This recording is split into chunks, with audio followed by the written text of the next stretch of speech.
All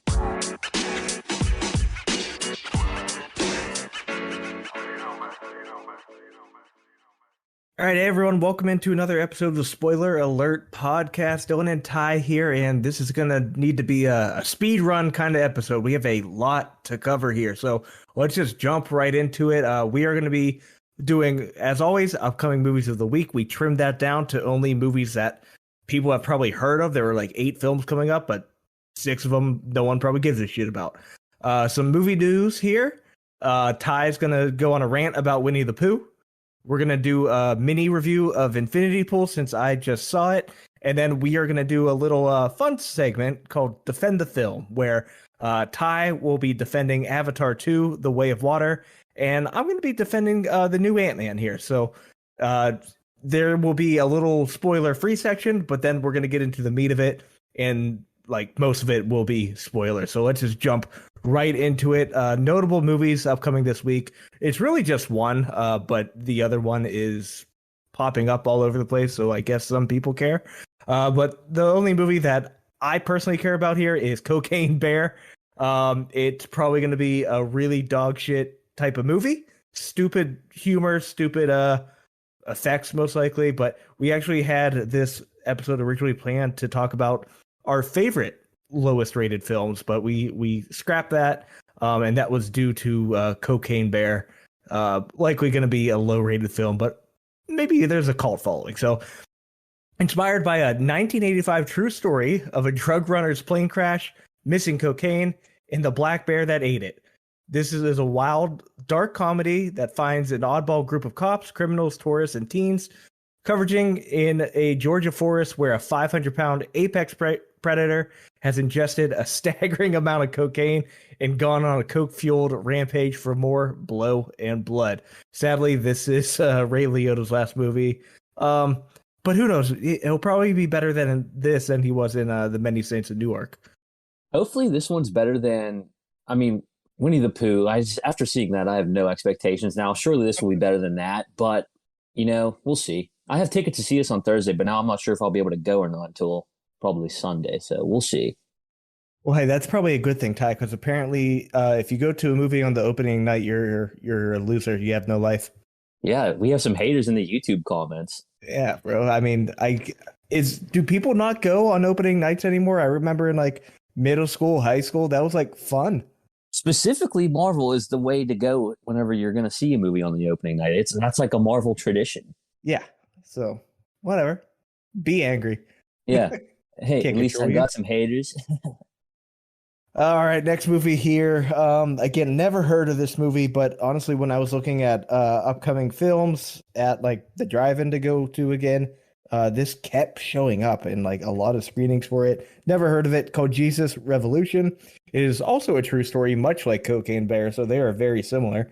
Of a natural spiritual awakening in the early 1970s and its origins within a community of teenage hippies in Southern California. I don't give a shit about this movie at all. I just had to bring it up because it seems like people do for some reason. Oh no, it's a Jesus origin movie. In the 1970s. This is how it all started. The one we've all been waiting for, Jesus. 2. Jesus 2, Electric Boogaloo. Great. Yeah, so that's what's coming out. Not very exciting. Cocaine Bear might be fun, but stupid. Honestly, I was more excited for it before I knew Elizabeth Banks was directing. So, agreed. All right, what's new in the movie world, Ty? Not a whole lot of news coming out either this week. There's some, but I figured keep it short too, just like you said. So we did get a big announcement with I Am Legend 2 being announced to come out, starring Michael B. Jordan and Will Smith, set decades after the original film. After Will Smith infamously slapped Chris Rock at the 2022 Oscars, many of his projects were either put on hold or scrapped entirely, but this one's now being fast-tracked, likely due to the success of The Last of Us. So the film will follow the alternate ending of the first movie where Will Smith's character survives. I think this is a good idea, but this is seen that ending was seen by a lot less people. People saw the theatrical version where he dies in the end. So hopefully this will be good. I loved the first I Am Legend. I saw that in theaters too back in the day. So I have high hopes for this, but we'll see. I don't know about high hopes on my end, but Definitely will see it. I'm with you. The first I Am Legend was great, kind of heart wrenching. Hmm. Um, you know, Donkey dies. I always feel bad when that happens. But Yeah, yeah, it's curious how that's gonna go if everyone saw the theatrical ending, and it's just gonna confuse the hell out of people. it is very Yeah. confusing. And also, I hate it whenever a movie is like, "This is the last guy on Earth. There's nobody else alive," and it's just like, "Oh, here comes Michael B. Jordan out of nowhere." Just kidding. Here's Creed. Yeah, here comes Creed coming to kick some zombie ass too. Yeah, I'm also not the biggest Michael B. Jordan fan. I'll be honest there as well. Ah, I love Michael B. Jordan. I think he's fucking electric, especially in Creed movies. He was good in Killmonger too in Black Panther, but I just see him the same in everything. Just a deadpan stare. Takes everything way too serious. I liked him in The Wire. He dies in that, yeah, however. So I do. Jonathan Majors in Creed 3 as well. Kang himself. bring him.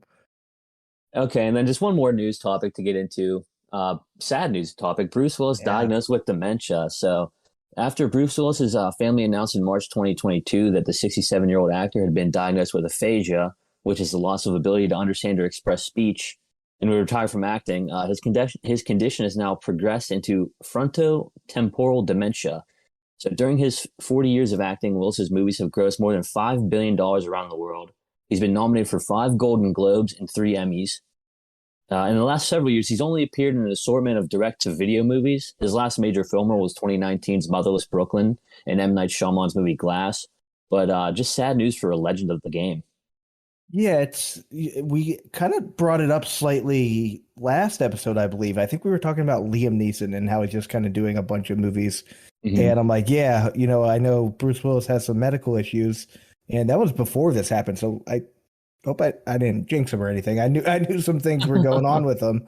But yeah, Bruce Willis definitely goes down as one of the bigger actors. Um, Maybe not our generation, but our parents Yeah, probably. definitely one of the best action stars to ever do it.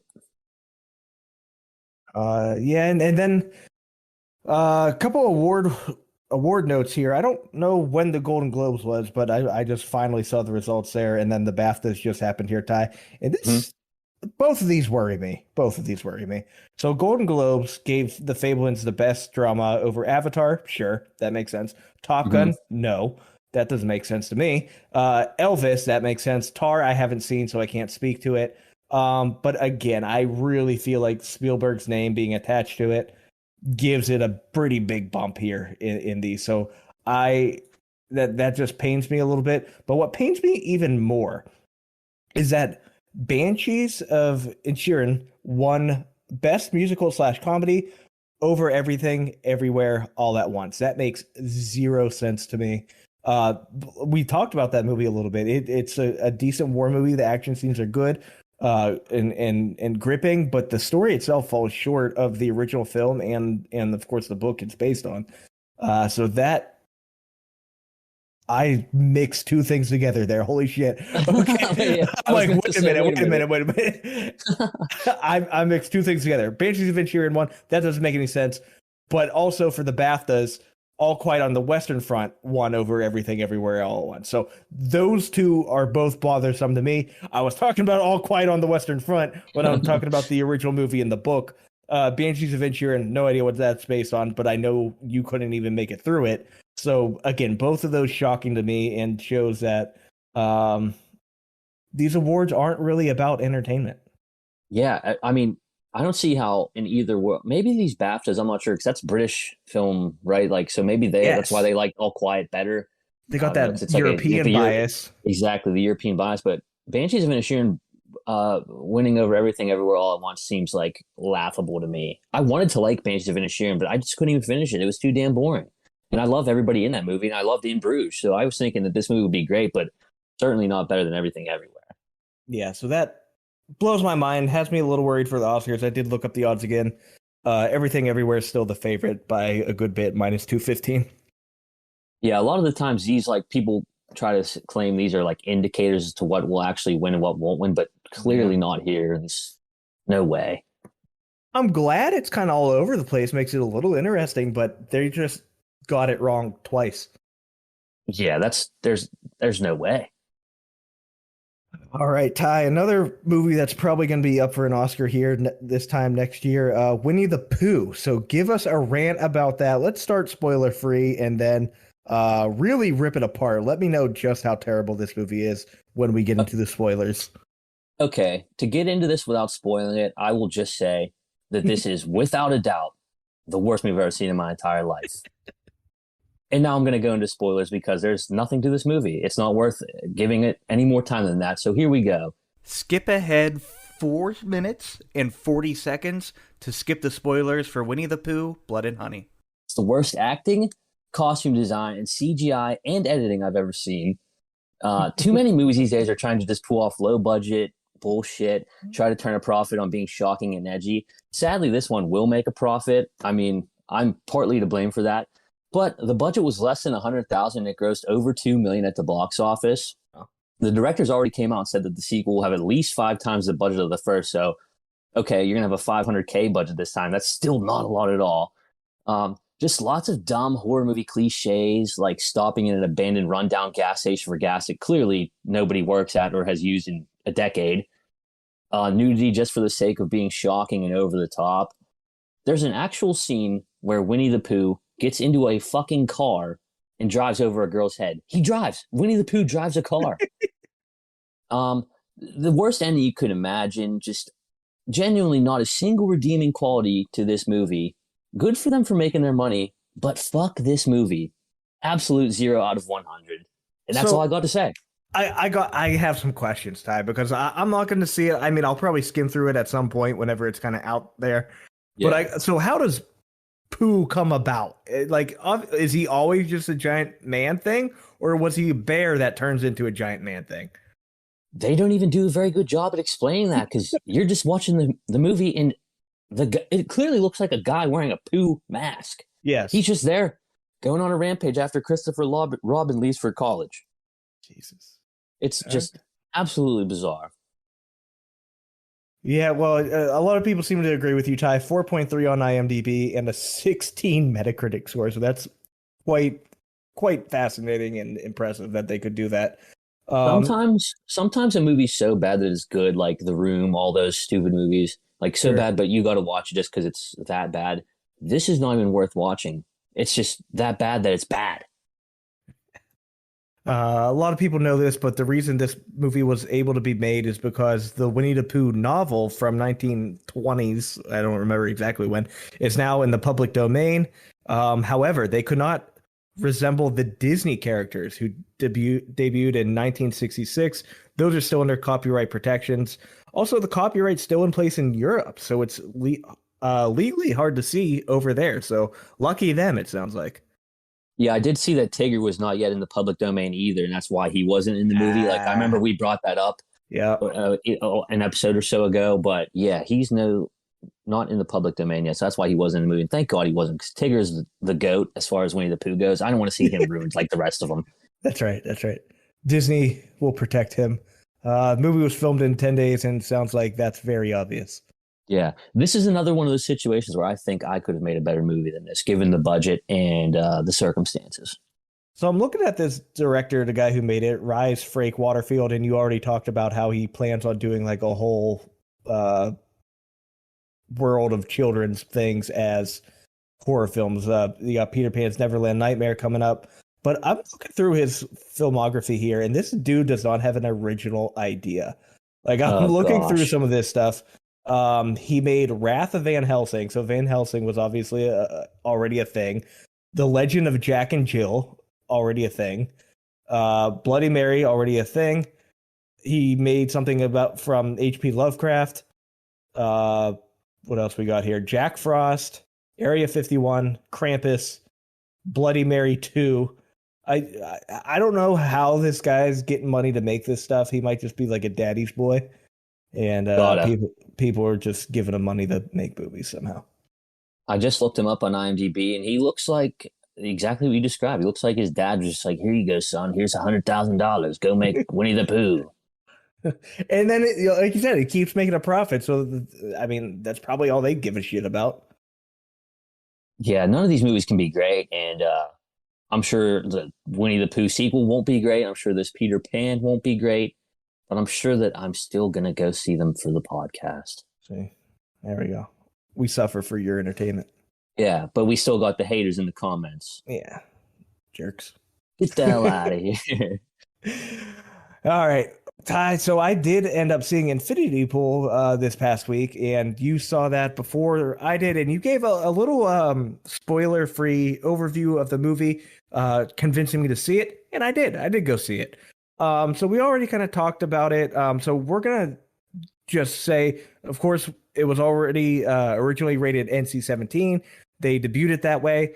Didn't hit as well as they wanted to, so they cut it down to rated R. But there will be an uncut version, kind of like Megan. Okay. Also rumored that Robert Pattinson passed on the lead role that Skarsgård took. Wow. I still think it would have been just as good with Rob Pattinson. I probably would have got like a little bit more of like a Lighthouse vibe. Right. Yeah, he's shown he has a range, I think we talked about him before. It's like he's not just the Twilight Man anymore. I'll talk about the goddamn guy all the time. I'm a stan. So, yet again, spoilers here. I will be putting in the little, I don't know, me going, oh, skip ahead 5 minutes, 40 seconds to do it, just to help you out. But yeah, so spoilers. First off, enjoyed the movie. It is 100% not for everyone. Definitely not. If you are an A24 fan, I think we talked about how it felt like an A24 movie when you told me about it. Mm-hmm. And Mia Goth is in it, and it has that exact feel, which again is not for everyone. So skip ahead 3 minutes and 40 seconds to skip the spoilers for Infinity Pool. Overall, enjoyed the movie. Really neat concept. The concept of, hey, you broke the law here on our island. It's a fictional island. We were trying to kind of figure out, we're like, where the fuck are they? It's not a real place. So that of course we couldn't find it, but essentially you break the law. It is essentially something they do for rich tourists. They say, all right, well, the punishment for what you did is death. And if you give us money, we essentially make a clone of you, and we still murdered a clone, and you get to watch. And that apparently awakened something in these people, and they're all fucking about it. That sounds just about right, yeah. But yeah, overall, I liked it. I think I ended up giving it like a 6 out of 10. After a little bit, it got a little tedious. Some of the decisions Skarsgård's character didn't make, like he just kind of told his wife to fuck off, like, hey, I'm gonna stay here, and like you never really understood. You could tell there's a little bit of tension between them because he's a writer, he's not doing well as a writer. His wife is rich, her father's like a book publisher or something like that, and so yes, there's some tension there, but you never get the feeling that like they resent each other. So when he was like, nah, I'm staying here, you go home, just to continue going on these crime sprees, essentially, so he can watch himself die over and over. But Ty, the one part that confused me that I didn't understand. So the first time you realize what happens, he hit a dude with his car and killed him. So they find him. They're like, all right, we're going to make a clone. Your clone's going to be murdered by the dude's son, which is fucked up to start with. Does the family know it's not the real person? I'm not sure. I think you would have to think that they don't, or else it kind of defeats the whole purpose of it. But then again, he's right there. He's right there in the stands, so he's kind of sitting there watching it. Yeah, he's right behind him. Yeah. So I'm like, what if they just turn around? I was like, wait a minute, why does that guy look like this guy? Yeah, that is a good point. But I would have to assume that they don't know that it's a double. Right. I think what else? Yeah, they just murder people and they have money. They get away with it, and then he wants to leave, but the cult doesn't want him to leave. They force him to stay for just like one more day, and then they all leave together, which I didn't get that either. Why did he have to stay if they were just going to all leave together? But in general, real fucked up movie. It's not super long, so like it's not a big drag or anything, but definitely not for everyone. Yeah, it's like it's also open-ended because you don't know at what point if they're being doubled, if they're a double of a double. But yeah, I mean, what some of my favorite scenes are whenever they go to the governor's house and they just completely run amok of this dude's house, and I think they kill him. And then Hmm. you think that they actually get in trouble this time, and then it turns out no, they just all get executed at once, and they're all in the stands laughing at themselves again. Yep. Um, and then I love the bus scene too because Mia Goth's just nuts. And she plays that role so fucking well. I know it's Um, crazy. yeah, it's a little disturbing. I'd be scared to meet her in real life because I don't know if it's an act or not. She might actually be nuts. But yeah, overall, worth seeing. I don't know. Yeah, I think it's worth seeing. Even in theaters, it's probably worth going to. Seeing kind of fucked up films like that in a movie theater setting with everyone kind of reacting around you is a fun thing.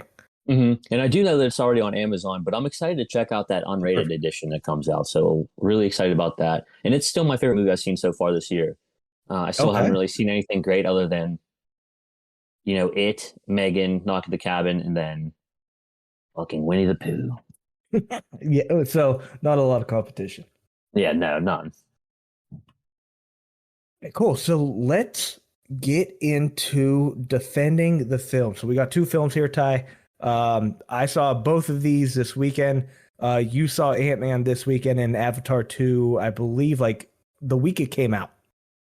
I think maybe the week it came out, it was a couple months ago. But yeah, so it's been a while. So I'm going to be a little bit rusty on it, but I'm still ready for Oh, it. I'll fill you in. I Okay. will. I'll be sure to fill you in. um, just want to bring up here. There was some news happened today. The Way of Water. So it was probably my fucking dollar that caused this to happen. But The Way of Water did overtake Titanic as the third highest grossing movie of all time. Oh, yeah, exactly. And that was in one of my arguments here that I have to make. So Yeah. that's good for me. Yeah. Good for you. Good for you. James Cameron knows how to make money James and sink Cameron, babe. ships. So I'm going to be defending Ant-Man. You will be defending Avatar 2. So let's just kind of go in here, spoiler-free thoughts on each of the films. Let's start with Avatar 2. Since I did just see it, I'll start. Beautiful movie. The effects are second to none. Probably the best looking CGI film I've ever seen, and like 90% of the movie is probably CGI and filmed on a blue screen, green screen, whatever they use now. Mhm. And you would never know. It looks incredible. The water looks amazing.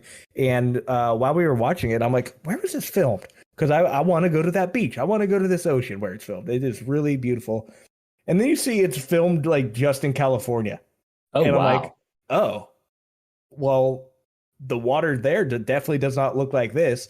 So it is. A ton of it is CGI. It's really, really impressive. Cannot take away from that. They should absolutely win an Oscar from there. That is about where my positives, my pros end. Um, I was enjoying the movie at the beginning. You get the recap of what's been going on in his life and everything, but then the story just starts over. It feels exactly the same as the first one. The humans are back. They're also Avatar people now for whatever reason. Um, they're very quickly back. It's not like, oh, they went home back to Earth and was like, oh yeah, we were defeated there. Let's just leave them alone. No, they came immediately back and said, you know what, fuck this guy. We're gonna get Solly or whatever his name is, and we're gonna take everything back. And this isn't really a spoiler, but it's not about unobtainium anymore. Which also, by the way, unobtainium. Come on, what a All time horrible name. all time bad name for a movie. But it is very long, extremely long. It didn't feel like 3 hours, I will say that. No. But it is a very long movie that you have to dedicate your time to, which is why, if you are going to see it, that's why I would suggest watching it at home, because then you can watch it in parts. You don't have to watch it all in one go. We saw this directly after Ant-Man because it was the double feature at the drive-in, and we didn't think we were going to stay the whole time. But honestly, it was just kind of fun hanging at the drive-in, Yeah. stacks, all that shit. But focusing on the movie itself, I will get into it in the spoiler section. But overall, just underwhelming in terms of story, dialogue. I don't even know how to judge the acting when everyone's kind of just CGI. That is Um, true. so that's a little difficult. And the only person that isn't CGI, I will talk about in the spoiler section. Yeah, and I will say that I liked this movie and I had low expectations going into it. And since I had such low expectations, I was blown away by it. It wasn't Mhm. like the one of the best movies I've ever seen, but I did really like it. And I do think I liked it more than Ant-Man and the Wasp. So I Okay. think with that, I'm good to go into spoilers though. Okay. Let's talk about Ant-Man real quick, spoiler free, and then we'll jump into both of these. So, Ty, let's start with you. Start with the cons. Okay, so for this, I had quite literally the opposite of Avatar. I had such high expectations and hopes for this movie that, and we could tell by last week's episode, I was excited. It was through the roof. As we saw at beginning of the week before the movie was out, first impressions came out and the reviews were mixed. I tried to disregard that as such a big Marvel fan and go in unbiased and think I'd still like it either way. But after leaving, I felt completely let down by this movie. I don't want to get into too much more before switching to spoilers, but yeah, it currently sits at the 47% critic score and 84% audience score. So, yeah, it's one of the lowest rated Marvel movies. Yeah, and I think I come in with maybe a different perspective. You know, the last episode we talked about Marvel movies, and I said how I'm not a super big Marvel fan. Hmm. So maybe that's why I kind of enjoyed it a bit more. My expectations were probably mid. I Hmm. didn't have high expectations. I didn't have low expectations. I'm just like, no, this is the superhero movie. I kind of know what to expect right now. And that's more or less how I felt about it. In terms of what has come out since Endgame, it probably the same thing. It's probably mid. You know, the Spider-Man movies sit on the top. We talked about Hmm. that. Doctor Strange, way better. Hmm. So while I agree, it's probably on the lower tier of Marvel movies. Um, that's just kind of what I've come to expect with them, and maybe that's why it was all about expectations. I think here. Yeah, and after the reactions to this movie first started coming out, Kevin Feige already has said that Marvel shows and movies will be less frequent to focus on better quality instead of quantity. And they already pushed back the Marvel's release date, which might be a direct result of this movie's reviews. So I'm thinking now that Guardians 3 needs to be like a home run for Marvel, or else the superhero fatigue is going to be in full effect for people. Yeah, yeah, and I feel like that hit. It hit at Endgame for me, but it probably hit for most people once they started throwing everything on Disney Plus. Yeah, I agree with that for sure. All right, so let's get into spoilers here. We're gonna go on trial, both of us on trial for this. We're gonna start with Avatar 2, The Way of Water. If you don't want any spoilers, there's nowhere to skip to. This is spoilers till the end. So this is the end of the episode for you. Come back after you see the movies and see if you agree with us or not. And let us know because we're open to criticism. That's fine. Absolutely. All right, Ty, let's get started. So, Ty, I respect you a lot. Obviously, we do these the shows together. We've been talking movies back and forth together all the time. UFC, uh, everything. We go back Hmm. and forth all the time. So, just want to get that out of the way. There is respect here. And so, when you told me that you liked Avatar 2, The Way of Water, after I already kind of dipped out after watching maybe an hour or so, I'm like, fuck, okay, maybe I got to go back. I got to go give it another chance. And I wasn't going to go do it on my own. So when I bought my ticket to Ant-Man, it was TBD for what the second movie was. And then they announced it was Avatar 2. I'm like, this is my time. This is what I need to do. We're going back in it. I will give it another shot. If I still don't like it, hey, we can just leave. It's just a drive-in. I can literally drive away. Hmm.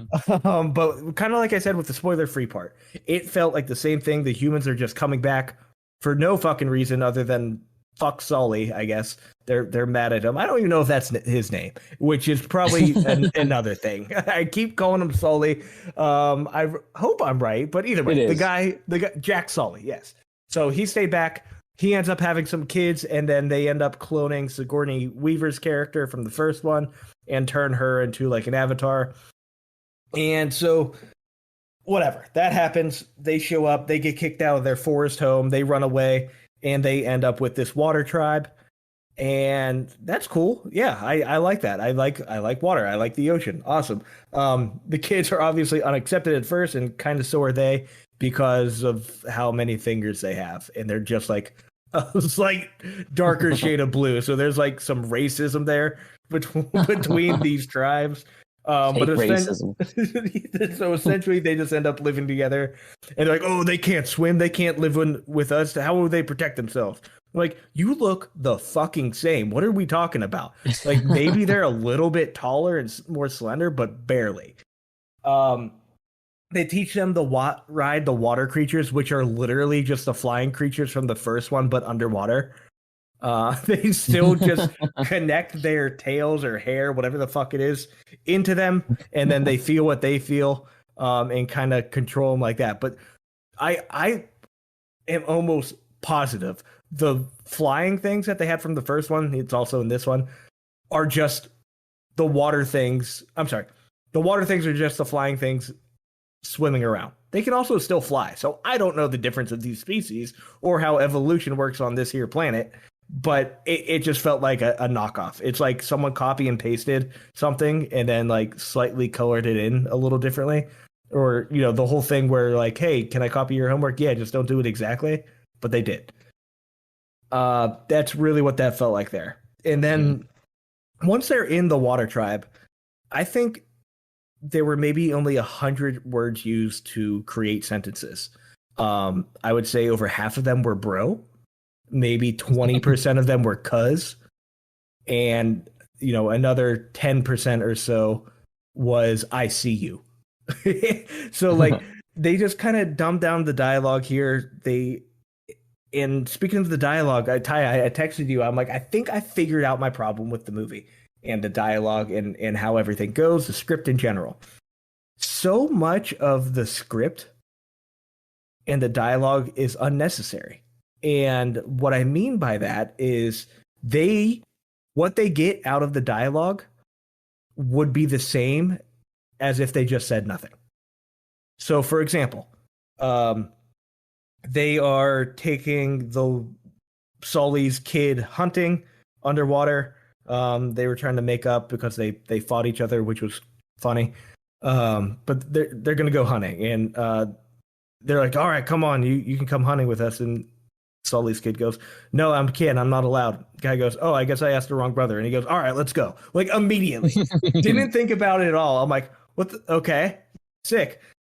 The other part that happens is when the military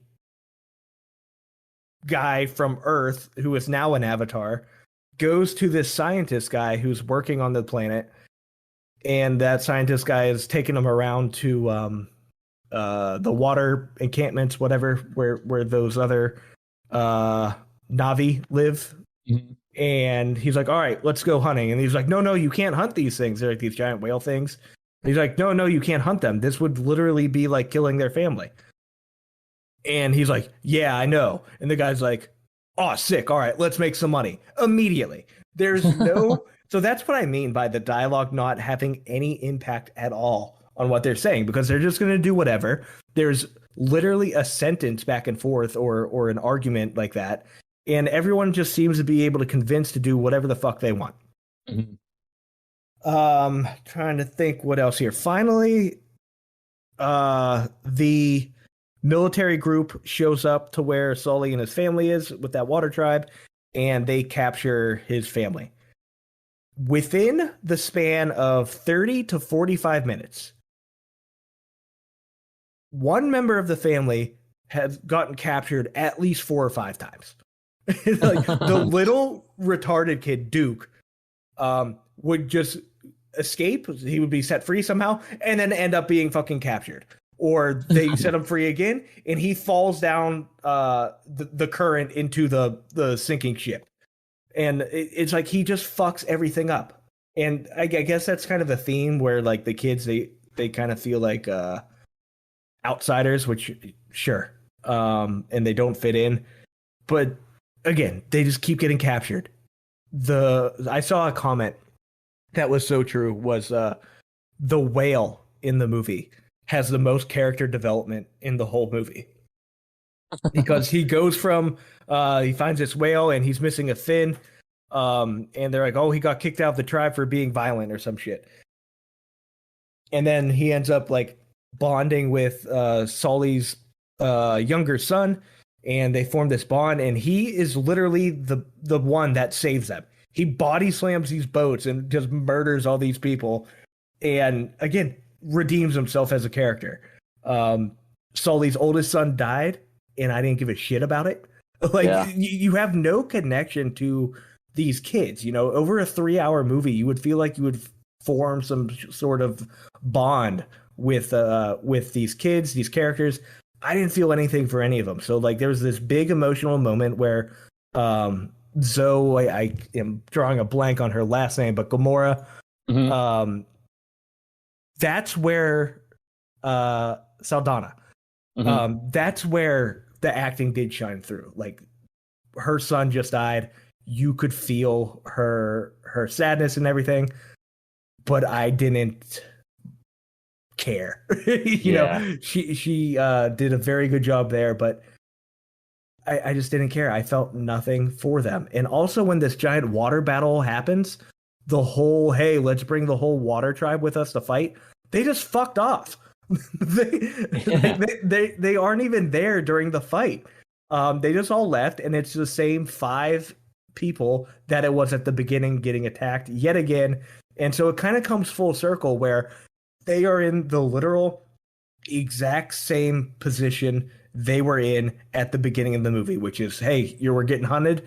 Um, it's just a five of us. We need to find a new tribe to hide out with. Oh shit! Okay, they're gone. Now it's just the five of us again, and it's just like the dialogue. If this movie didn't happen, and you start in Avatar 3, I feel like you could go into Avatar 3 without seeing Avatar 2 because there was nothing added during this movie that will matter in perpetuity. Everyone survived other than the oldest kid. Even Hmm. the bad guy survives, which I flipped out on. I flipped out my car. I left my car and I went to the concession stand because this didn't make any sense to me. And I really had to think about it. I tried Googling for answers. I couldn't find any. He choked him out underwater. Yeah, you'd just be dead if that in real What? life. Like, Well, when you're underwater, you can't breathe. When you're being choked out, you can't breathe. Choking someone out underwater doesn't make them lose breath quicker. Unless, you're thrashing them around, maybe punching them in the stomach, getting the air out of their lungs. So I'm like, what the fuck just happened? Why did that work? And then Spider, the little kid who is culturally appropriating the Navi, saved him for whatever reason and then ran away and rejoined the family. So yet again, no one that made an impact died. hmm So yeah, that's really the thing. It felt like a pointless movie at the end. Looked amazingly beautiful. But that is really all I can say about it. So other than looking incredible, Ty, what did you enjoy about this movie? So I'm just going to go ahead and say that I haven't seen it in a while. So I do agree with a lot of things you're saying. I like this movie, but I don't love this movie. So I think I Sure. might lose this argument outright. But I think I'll make up for it in the Ant-Man argument anyway. Do it. So so like I said, I had low expectations going into this movie. I wasn't expecting anything crazy because, like I said, I wasn't a big Avatar guy. And kind of like you mentioned that if even if you didn't see this one, you went to the third one, you could be able to watch it. I think that's one good thing this movie is going for is that even if you don't watch that first one, you watch this one. It's kind of its own contained story. You get like a decent action movie that looks great. You can watch it, eat some popcorn, and I think that's the big appeal of this movie. Is that it's more for a wider audience. So I think that's one good thing James Cameron's good at is that having movies that appeal to everybody. As we see, it's already become the third highest grossing movie of all time. So I think this is more of just a go and watch it and kind of enjoy it and not look too deeply into it movie. But I do think it's entertaining as hell for what it is. I thought some of my favorite moments whenever they are riding in the water and the fighting scenes, whenever they're fighting like the Australian whale fisherman guy, and then he just gets completely like lit up, killed. like I think his arm gets cut off or his head gets cut off, something like that. That was one of the most satisfying deaths I've seen in a movie in a while. I did like the final battle scene between Sully and Lang's character. I think his name's Quaritch, something like that. Whenever he's just fighting him, he's like, "Let's get it done." Then they just started to Yeah. fight. That was kind of hype. That had me excited in my seat. Um, but I do think when it comes down to it, I like this movie, but it's not great. So you're not wrong in a lot of your criticisms. It might just be another thing where it's like, what do you want from the movie? Right. I think if it was cut down a little bit, I would have been fine with it. If it was an hour and a half, perfect movie. And I truly think it could be contained in an hour and a half. Yeah. Humans show up. They have to leave the forest. They go to the water people. Water people teach them to ride the water things. Humans come and attack. The water tribe actually helps them fight them.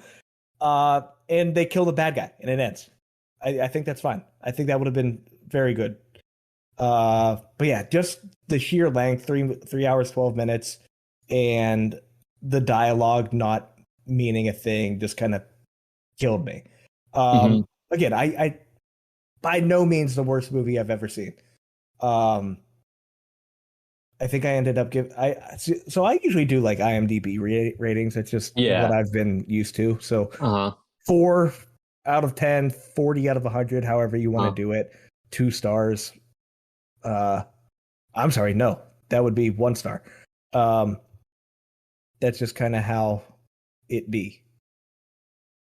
Okay, yeah, I don't even remember what I ended up rating it on because I think I 1 didn't even star? write it down. I think I'd probably be at about like a 65 on like a 6.5 out of 10. I liked it. I'd say like 3.5 stars or so. All right, Ty. I'm on trial now for enjoying Ant-Man more than I should have. So go ahead, let me have it. Buckle up, baby. Here we go. Okay. So like I said, this movie had the hype around it was so high. We had such high expectations for this movie. Everybody did, as far as Marvel fans, everybody. So, like I said, didn't want to go into it before spoilers, but here we go now. So the entire first half of this movie just feels like a bad Star Wars movie and looks like a bad Star Wars movie. With the Quantum Realm just looks way too over the top CGI, and they're walking around and it just goes so slow. This whole first half of the movie is so slow. They're walking around trying to figure out where the hell they are, what they're gonna do, trying to find Scott, trying to find Cassie, whatever. Another thing, I didn't give a single shit about any of these Quantum Realm villager people that show up. They were introduced so quickly to us, and we're just supposed to feel bad for them because Kang fucks them all up because they're nothing. So I didn't feel bad for them at all. I think the lady's name was Jen Tora, that was like the warrior leader of them all. She just looked like a bad video game character. She really brought nothing to the story for me, and she kind of just felt so bland. I feel like that's one of Marvel's worst characters ever. So she looked like a bad video game character. The mind reader guy was probably the best part of those villager peoples. He was kind of funny. He had some comic relief to him, but like I was saying, they're walking around and like I could not stand for another second Janet Van Dyne, Michelle Pfeiffer. All she had to do was explain what happened to her in the quantum realm before they went there, or anything, or while they were all there. If she explained anything instead of refusing to talk about it, they could have all this could have been avoided. I think she says the word him talking about Kang about 50 times whenever she could have just said, Kang, this guy is going to fuck everybody up and everything up. We need to get the hell out of here. Also, whenever they flash back 30 years ago to whenever she first met Kang in the quantum realm, she didn't look 30 years younger at all. I thought that was stupid. She looked about the same. I mean, I get she's an older lady, but they didn't do a really good job of making her look any younger. So all that being said, I found myself rooting for Kang the entire movie. He was the only interesting part to me. I wanted him to just lay waste to the entire quantum realm, kick every single person's ass. But then he just doesn't. He's supposed to be the next major villain of the MCU, and he lost to fucking Ant-Man. That's insane to me. He was supposed to be so powerful, and he gets exiled into this realm because he's the best there is, all this stuff. But then he literally loses in the most lame scene I've ever seen to an army of fucking ants. Ants! So surely he's not dead or whatever, but having him end the way he did in the movie felt like nothing of consequence happened. They kind of just pop down into the quantum realm. They fight Kang. They go back up, and they're at a restaurant by the end of this movie. So it felt like the stakes were just too high for an Ant-Man movie for me. The first two were cool because they're just like funny Ant-Man shrinking around doing wacky stuff on Earth, not trying to beat up like the next big villain in the MCU. They're just fighting like mean business guys. Um, so that leads me to this part. Cassie Lang, Mm. Catherine Newton, she was maybe the worst part about this entire movie. I thought she was insufferable. Ant-Man's daughter. So she has a suit the entire time. Then they're flying into the quantum realm, getting ripped apart into shreds, whatever. And she just didn't use it. I don't know what was up with that. She could have just been like, suit time. But then she's talking to MODOK at the end. MODOK, who was one of the best parts of the movie, he was actually Yeah. funny. He was the bad guy from the first movie, who was pretty much just a dickhead businessman that also got an Ant-Man suit. But anyway, so she's talking to MODOK, trying to convince him to, hey, don't be a dick, man. And that might have been the most cringe shit I ever heard in my life. It wasn't funny, and it just stunk. I wish Kang would have killed her. Fuck her. I do have a couple good things I liked about the movie, though. The probability storm scene was pretty cool with all the different Ant-Men trying to climb up and get into the core there. There's some genuinely funny scenes, like him listening to his own audiobook was really funny too.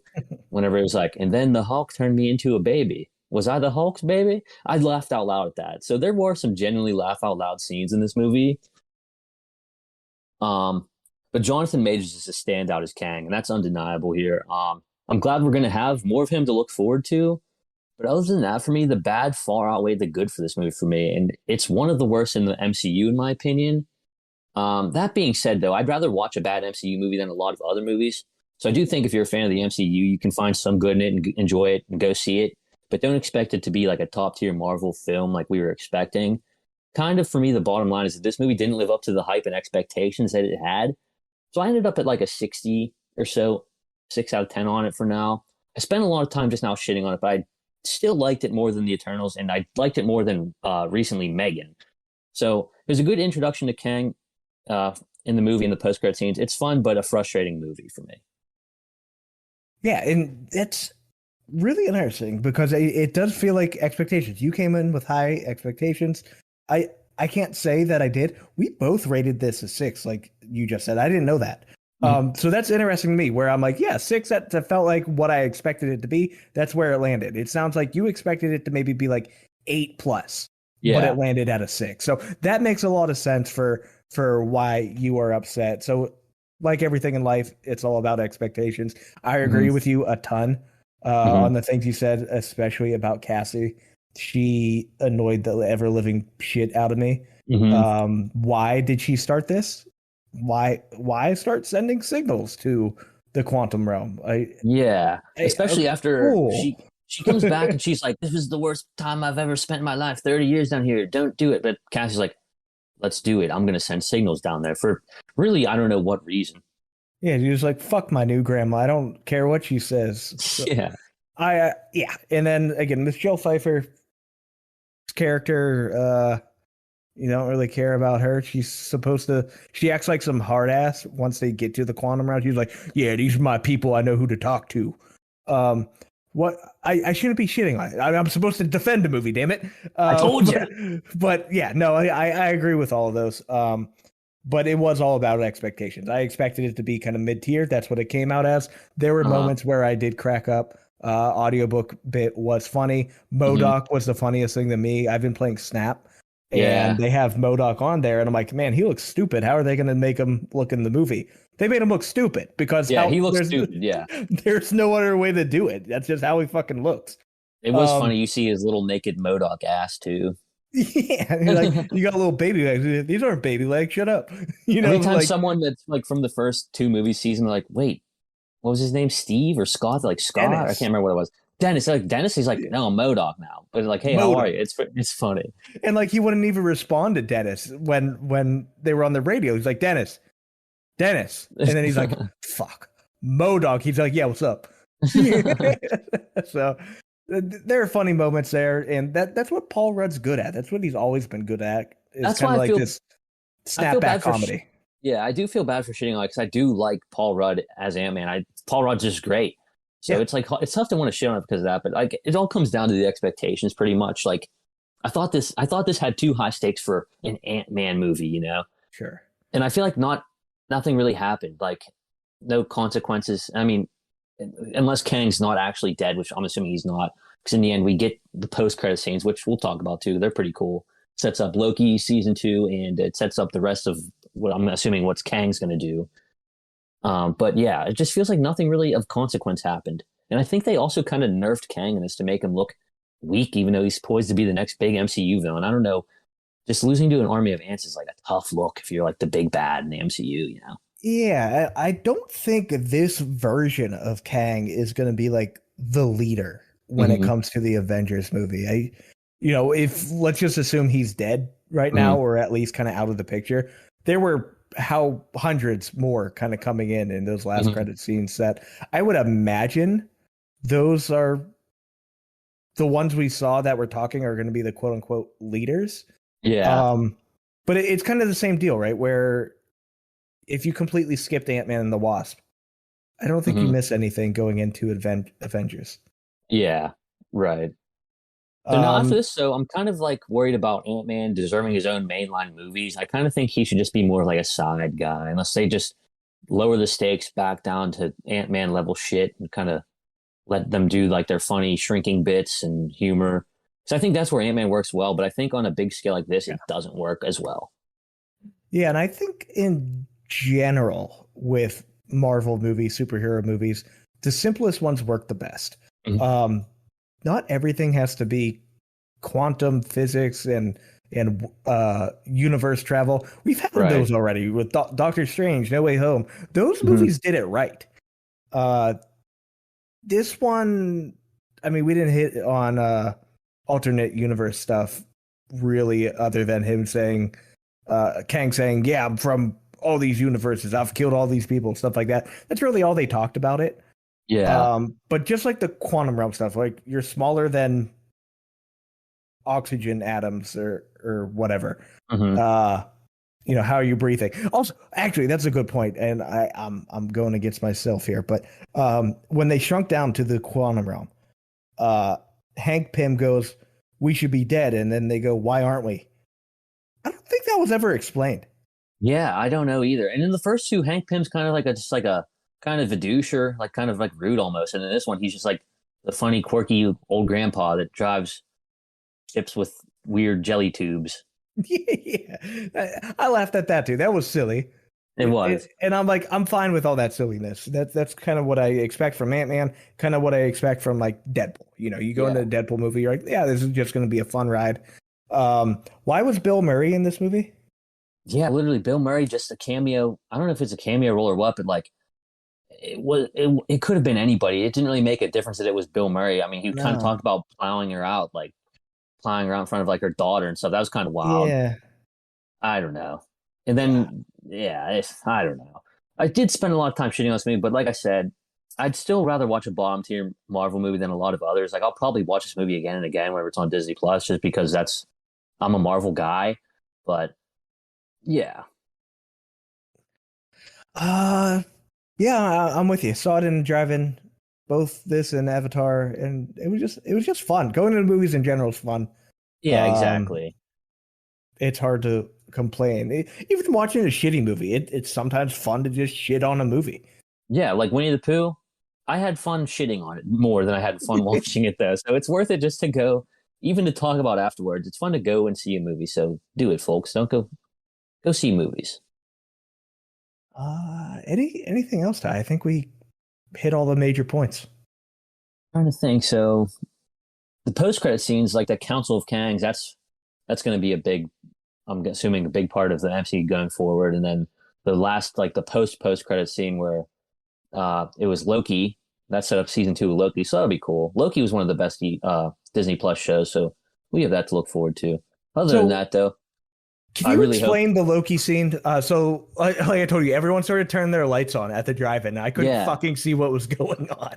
So that scene we saw at the end of Ant Man was a scene that in Loki, Kang as the He Who Remains variant is talking about himself. So he's talking about that what we see in that scene. So he says there's a variant of me that discovers pretty much that there's multiple universes stacked up on top of each other, and he's explaining in Loki pretty much what we see play out in the end of Ant Man. So then you see Loki there. So now that's kind of going to lead to what happens in season 2 of Loki. So whether Loki's going to that to try to stop Kang somehow or what, we're not sure yet. But that's what he's talking about. It's a direct scene from Loki season 1.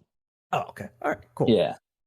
And so coming up, we have 2 years before Avengers: The Kang Dynasty. I'll also say that having Kang in this movie felt kind of dumb. Hmm. I know it was just supposed to be an introduction to him, but when you know that the Avengers movie coming out in 2 years is called The Kang Dynasty, you kind of know that this dude's gonna not be gone. Yeah, so that's another thing. Like having him in this and look the way he did, it just doesn't feel like he's going to be the next big villain in arc of the MCU. So that's just another thing I didn't like about it. I think that going forward they need to do better at that because everybody thought that he was just going to wipe the floor with Ant-Man and nothing happens. So It's kind of just chilling. looking at what's going forward, there's quite a few movies in between now and Kang Dynasty that I gotta say I do not care about most of them. Right, So I agree. so next we got Guardians Volume 3 on May 5th this year. Marvel's July 28th. That got pushed back, correct? Or is it It still did. July? Yeah, that's the one that got pushed back, I think, as a result of the reviews for this movie. But that's one that I I don't really care. do not care about. Like, I I don't didn't watch care. Miss Marvel on Disney Plus, and I don't know why. This seems like it could go direct to Disney Plus, and I don't know how much it's going to make at the box office after this. I I think wish, Marvel really needs Guardians to be a home run, or else the yeah, superhero fatigue discourse will be next level going forward. I wish Brie Larson still was stuck in that room with that kid. I hated that movie. As soon as they got out and the kid just starts acting like a fuck, I'm like, should have left him there. Yeah. All right, Marvels, don't care about that. Captain America: New World Order, May 3rd, 2024. I don't care about that one either. I don't like the new Captain America. I want Steve Rogers I back. haven't, I haven't seen it. So you're a Marvel guy. I'll probably won't see it. Yeah. Yeah. July 2024, The Thunderbolts. Not a clue what that's about, nor do I really care. It's almost like their version of the Suicide Squad. It's a bunch of Why? half villain, half good people. Yeah, it's there's a lot of upcoming stuff that's not looking great for Marvel here. All right, September 2024. This is all right. This is where I get excited. Blade. That's going to be a good one, hopefully. Yeah, that Just that because needs to I'm, be rated R yeah, and I don't think Mahershala Ali can do any wrong at this point. for sure. I love the original Blade movies with Wesley Snipes. He was a killer. Hmm. Maybe Um, he'll have a cameo. funny as shit if he did, That'd be because he wild. went to prison for tax evasion. Just make it all back on a Marvel cameo, Wesley. Yeah. So Blade, excited for that. Deadpool 3, November 8th, 2024. I'm about that as well. Yeah, that'll be great. Fe- Hopefully. February 14th, 2025, Fantastic Four. I don't care. Wow.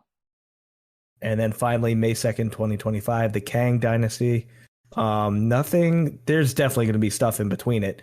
And then Avengers Secret Wars, May 1st, 2026. So again, that's a problem, right? With Yeah. announcing all these movies so far ahead. It's like, cool, you're getting people hyped and excited, but it's also kind of a spoiler for what is going to happen.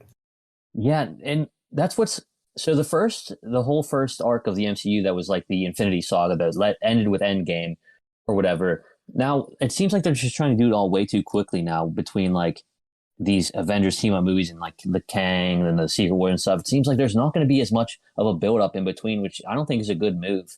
Like we said, we're excited for maybe three of these movies until Yeah. well, maybe including the Kang Dynasty and Secret Wars. We're excited for a select few of them, and we're supposed to be hyped for like a team up at Marvel, like Avengers events type movie. It doesn't seem like any of that is going to get anybody hyped for that. Yeah, because there's no Thor movies in between all that. I guess we had one come out, but is he still Avengers? Do we know who's all going to be Avengers now? Yeah, Like, exactly. yeah, it'll be interesting. I'm sure comic book people will know. Yeah, Um, that just ain't me. yeah, and I'm sure. I'm hoping that they'll be good, but maybe this might be not looking great for Marvel going forward. We'll see. I have high hopes. We'll find out. I don't want to find out and be wrong and whatever, but I hope that they're good. All right, Ty, that will do it for this episode. That actually went quicker than I thought, but kind of on the dot here, a little bit over an hour, Yeah. less if you didn't want spoilers. So, good stuff. Let's do it again next week. Yeah, we'll do it again next week. We'll figure out what we're going to review, and we'll see you guys then. Bye bye.